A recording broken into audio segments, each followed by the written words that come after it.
განვაცხოთ რამოშვებას აჭარაში მთავრობის დამტკიცების შემდეგ ვითარება იძაბება, ვრცელდება ინფორმაცია, რომ ვრცელდება დამდებლების სადანდებო განცხადება, სადაც ისინი ახალი ხელისუფლების მხრიდან ზეწოლაზე საუბრობენ. დამდებლები აცხადებენ, რომ აჭარის მთავრობის თავმჯდომარემ მათ ურჩია ნებაყოფილობით დატოვონ სამსახური. დამდებლების განცხადებას აბსურდულს უწოდებს აჭარის მთავრობის თავმჯდომარე არჩილ ხაბაძე ამბობს, რომ მათ შორის ასეთი საუბარი საერთოდ არ ყოფილა.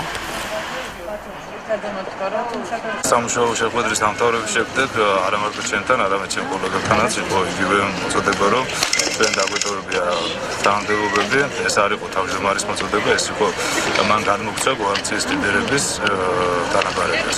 როგორ უნდა მომეთხოვა გადადგომა, თუ მეორე დღეს ისევ მათ შეეძლოთ ისევ აერჩიათ სხვა ან ისევ ის გამგებლის ის კანდიდატები.